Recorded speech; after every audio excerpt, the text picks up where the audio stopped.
Bună, dragilor, și bine ați venit la o nouă citire. Hai să vedem ce v-ar spune persoana la care voi vă gândiți, dar nu are curajul să o facă. Hai să vedem ce v-ar spune, ce mesaje v-ar transmite, dacă ar putea. S-a întors deja o carte. Această persoană v-ar invita undeva, dar nu are curajul să o facă. Este o persoană ascunsă, o persoană care nu vrea să-și dezvăluie identitatea. Chiar v-ar face o propunere de dragoste, v-ar invita undeva să ieșiți, să ciocniți ceva, dar pur și simplu nu are curajul. Nu are curajul. Această persoană v-ar propune ca să fiți împreună pe un termen mai lung, pentru totdeauna, să încercați să iertați tot ceea ce a fost între voi, dacă sunteți despărțiți. Dacă sunteți împreună, această persoană și-ar dori o relație cu voi, cu acte, și-ar dori ceva pe un termen mai lung și chiar și-ar dori să-și pună o amprentă foarte mare în viața voastră. Mai văd aici un personaj care poate purta uniformă, poate e o persoană care vrea să pună stăpânire pe voi, ar vrea să clarifice, dar să știți că o să facă acest lucru. O să facă acest lucru pentru că el momentan văd că își face planuri și are o speranță foarte, foarte mare în ceea ce vă privește. Ia să vedem ce e cu această speranță. Pe lângă faptul să fiți împreună până la adânci bătrâneți, ia să vedem. Are o speranță foarte mare, chiar de căsătorie. Ia uitați, deci chiar de căsătorie, chiar de un termen mai lung. Această persoană v-ar spune că și-ar dori să construiască alături de voi un imperiu și cine știe poate să vă ajute, să vă fie la dispoziție oricând v-ați dori. Însă nu are curajul să o facă. Această persoană stă și se gândește cum ar fi să faceți pregătiri de nuntă, să faceți pregătiri sau să mergeți împreună la o nuntă, la o petrecere. Și este o persoană foarte curioasă, care să știți că încearcă să găsească tot felul de modalități pentru a vă ajuta să vă împliniți, pentru a vă ajuta să ajungeți în acest punct, dragilor. De asemenea, este cineva căruia îi place foarte, foarte mult să aibă bani, da? Și o persoană care consideră că voi ați putea să-l ajutați sau să o ajutați.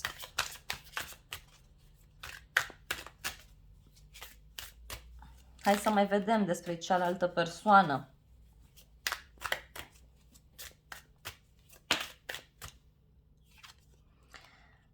Iarăși, să știți că dacă sunteți femeie, este o persoană geloasă aici. Este geloasă pentru faptul că aveți mai mulți pretendenți, sau cel puțin așa vede bărbatul respectiv. Dacă sunteți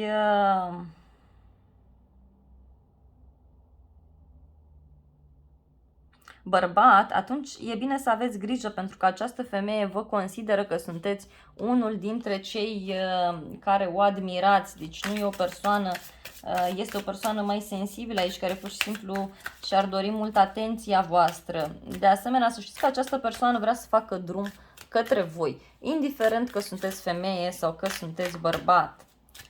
Hai să vedem ce își mai dorește această persoană. Ce gândește, ce vrea să facă, da, în legătură cu voi. Este o persoană care vrea să vă impresioneze, de asemenea, să știți că se gândește să vă impresioneze. Încearcă aici să-și facă un inventar, să facă în așa fel încât să vă intre în inimă. Poate vă pregătește vreo seară romantică, poate vă pregătește ceva cu totul și cu totul special pentru sufletul dumneavoastră. Să știți că este cineva care gândește în egală măsură că vrea să câștige această competiție, mai ales dacă sunteți femeie. Da? E o persoană care este pregătită să se dueleze aici. În schimb, să știți că de multe ori, atunci când iarăși, nu știu, se repete ideea aceasta de a consuma alcool sau de a fi într-o stare de sensibilitate maximă.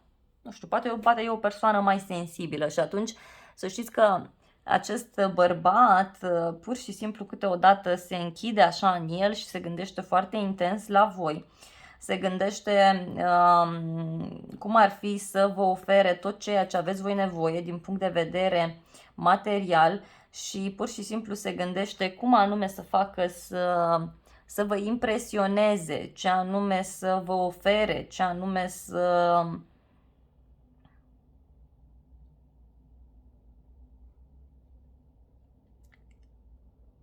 facă din acest punct de vedere. Să știți că este o persoană care vă urmărește din umbră, dragilor, mai ales dacă sunteți femei. Da? Cineva care vă urmărește din umbră. Da? Și văd aici că e cineva care vrea să-și demonstreze forța în fața voastră. Posibil această persoană să facă sport tocmai ca să vă demonstreze vouă că vă place foarte mult. Tocmai să vă demonstreze vouă că arată bine sau că știu eu, sau că are o anumită forță, nu neapărat sport, poate să fie vorba și de o activitate pe care o face tocmai ca să-și dovedească puterea în fața voastră.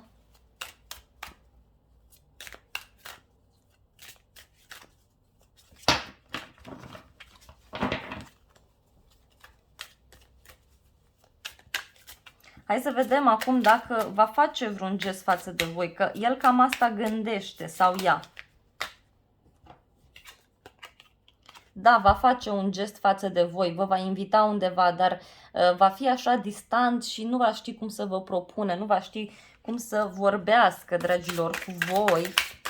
Hai să vedem mai departe, dragii mei. Da? E o persoană care o să vă propună să fiți împărăteasa vieții lui, să fiți stăpâna vieții lui în egală măsură. Dragilor, este o persoană care vrea să vă ofere multe, dar, repet, nu vede lucrurile foarte clar. Poate e o persoană căsătorită pentru alții. Dar oricum ar fi, e cineva care vrea să vă facă, să vă aducă la el în casă, la ea în casă. Poate are o casă mare sau poate stă într-un loc în care are foarte mult confort și pur și simplu nu prea știe cum să vă spună acest lucru. V-am spus eu că se pregătește pentru ceva stabil, dar nu știe cum să o spună, nu știe cum să o facă. Poate ați fost despărțiți sau poate sunteți la început, poate e o perioadă mai puțin plăcută pentru alții dintre voi. Mai vreau detalii de ce vrea această persoană și ce va face. Oricum ar fi, o să facă acest lucru, doar că momentan nu prea știe cum. Da? Însă aici să știți că e vorba de o relație total diferită. Total diferită. S-au întors mai multe cărți. Da, este o persoană care o să vină, o să vă propună căsătorie, dragoste aici. Văd că este cineva care vine, vă oferă tot felul de vești. Este o persoană care parcă este urmărită de către, sau este urmărit, dacă e vorba de un bărbat, de către mai multe femei, deci mai multe femei au ochii pe el. Poate fi o persoană care are de-a face cu 3 femei sau cel puțin o să aibă în următoarea perioadă. Puteți fi iarăși voi a treia relație, a treia soție, a treia persoană. Discutăm iarăși despre o petrecere unde vrea să vă invite, dar pentru alții eu simt că e vorba de o logodnă, de ceva serios aici, dragilor. E vorba și de un cadou pe care vrea să vi-l facă și ia uitați, ultima carte e întoarsă. Înseamnă că această carte este importantă. Aici să știți că, iarăși, o să vină către voi această persoană, o să vă propună ceva serios, în ciuda amestecului de idei din mintea lui, din mintea ei, și văd niște gesturi foarte frumoase pe care o să le facă undeva la o vreme de zi. Este o persoană care va picta portretul dacă ar putea. Și hai să vedem ce-i cu această carte, că a fost singura întoarsă așa.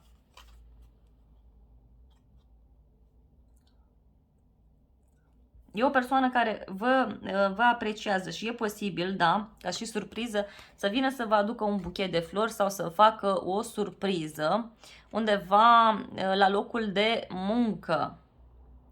Este o persoană care vrea ceva serios cu voi.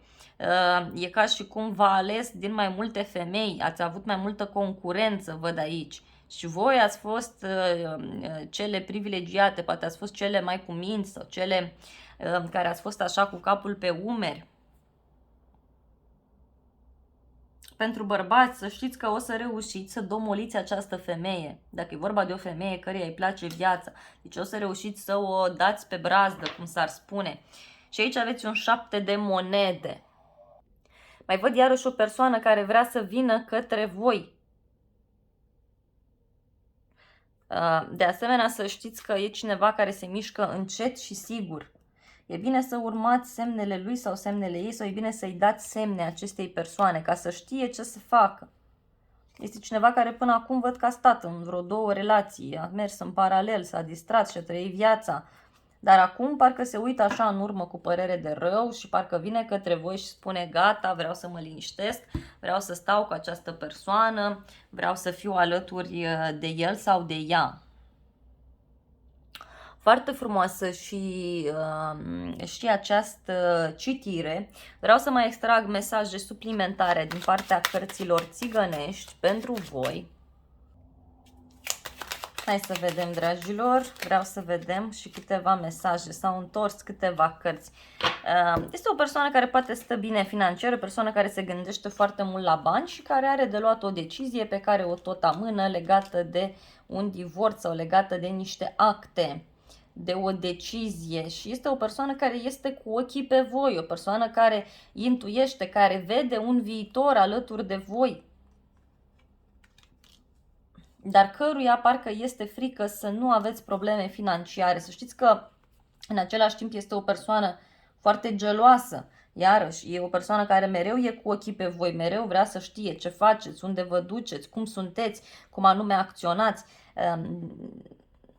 În egală măsură, deci e cineva care se simte stabil alături de voi, care își dorește ceva serios, însă e bine să fiți atenți pentru că o să aveți discuții mai urâte referitor la faptul că această persoană vă spionează, e cu ochii pe voi, e foarte gelos sau geloasă. Parcă această persoană stă și se uită în umbră să vadă cu cine vă certați, cum a fost fosta relație, adică îl interesează sau o interesează foarte multe detalii de acest gen, tocmai pentru că, repet, vrea ceva stabil cu voi, dar nu prea știe cum să o spună, probabil nu are experiență sau nu a mai trăit așa ceva, ceva ce are parte față de voi, să mă rog, împreună cu voi, mai bine spus. Bun, dragilor, aceasta a fost citirea voastră generală. Eu vă mulțumesc frumos pentru vizionare, vă iubesc, vă îmbrățișez cu drag pe toți, să aveți parte de o zi sau de o seară binecuvântată și să ne revedem cu bine și la alte citiri.